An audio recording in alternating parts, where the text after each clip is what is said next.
This is Xiaomi's Redmi Note 12 Pro Plus, a mid-ranger with a whopping 200 megapixel main camera. But that's not all it has in store. I'm Will for GSM Arena, and let's see what the Redmi Note 12 Pro Plus is all about in our full review.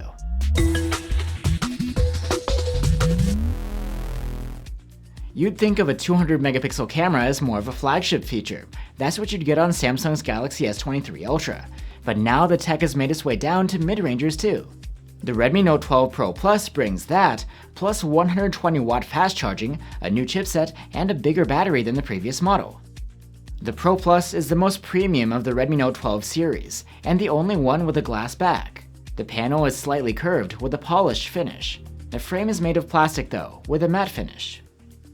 Like the rest of the Redmi Note 12 series, the Pro Plus has dust and splash proofing rated at IP53.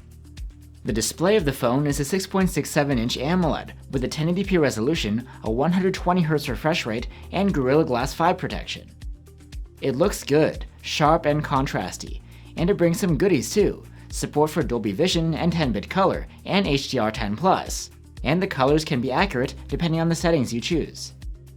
The Note 12 Pro Plus's display is really bright too. We measured a maximum of 520 nits with a manual slider, and this can boost up to around 1000 nits in auto mode when in bright conditions. And when it comes to refresh rate, you get 120 Hz to smooth out your swiping and scrolling, and that will dial down to 60 Hz when you stop interacting with it, to save energy. For audio, you get a standard headphone jack as well as a pair of Dolby Atmos stereo speakers.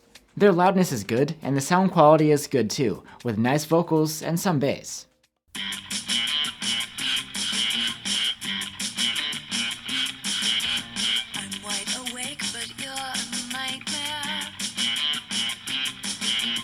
You can wake up and unlock the Redmi Note 12 Pro Plus with a side-mounted fingerprint reader.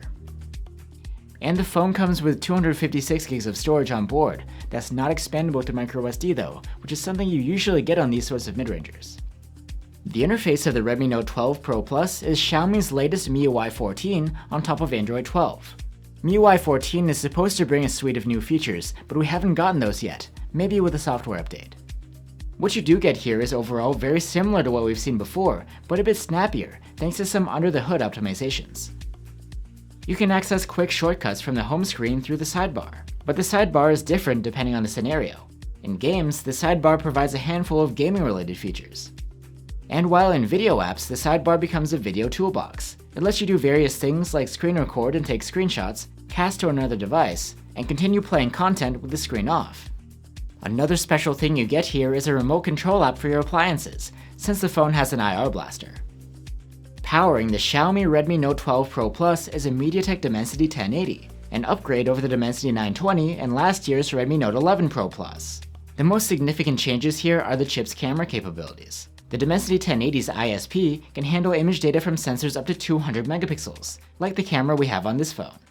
In benchmarks, there isn't much difference in either the CPU or graphics performance compared to the previous model, but the scores are among the best for the class, only topped by phones running on the new Snapdragon 7 Gen 1. The thermals and the stability here were also great across the board, and the Redmi Note 12 Pro Plus never became hot when testing, just warm. Like I mentioned earlier, there's a bigger battery this year. It's 5000 mAh as opposed to 4500. However, this didn't translate into better battery life. This is the first Redmi we've seen in a while with an endurance rating of less than 100 hours. 88 hours isn't bad, and the screen-on tests were fine. It's the standby performance which brought down the overall score. Like the previous model, the Redmi Note 12 Pro Plus comes with support for 120 watt hypercharge. With a bundled adapter and default settings, we were able to charge the phone from 0 to 100% in 30 minutes.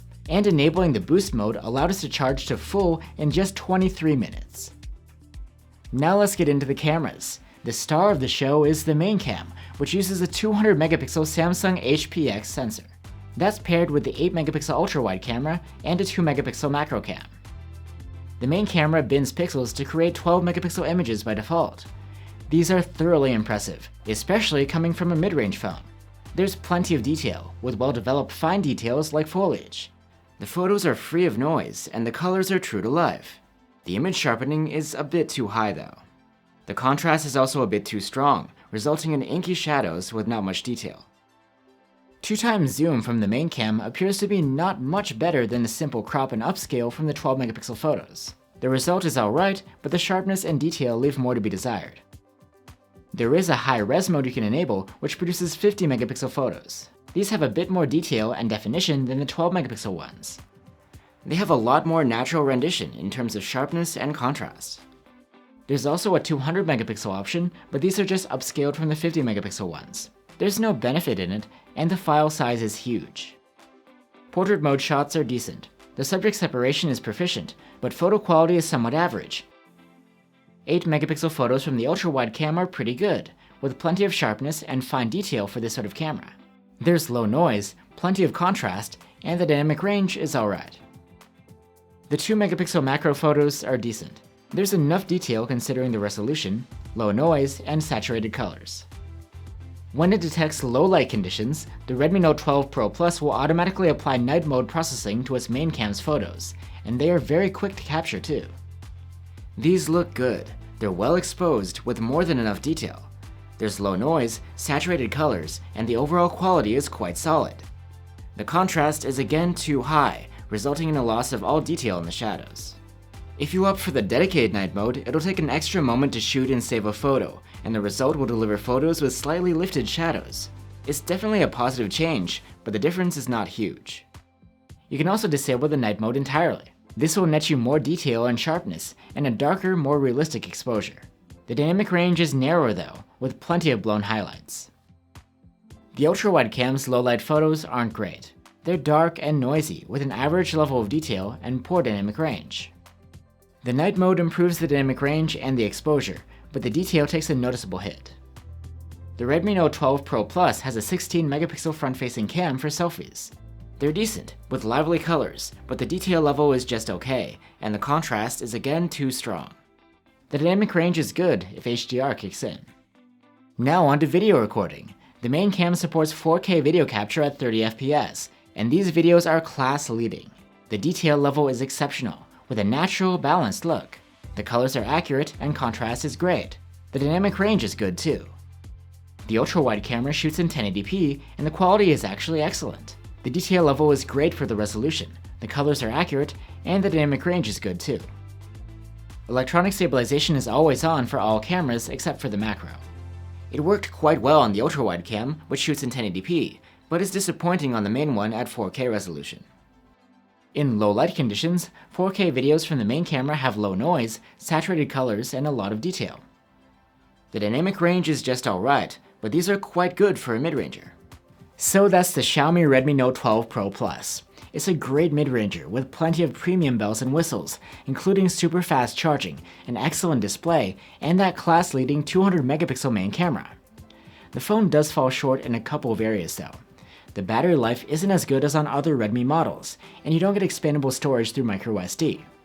Still, the Pro Plus brings plenty of bang for your buck, and it's worth recommending, especially if you're looking for a camera phone in this price range.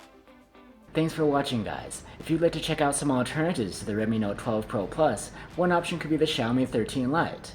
Or you could have a look at the Galaxy A54, which we'll be reviewing soon on our channel. Let us know what you guys think, and I'll see you on the next one.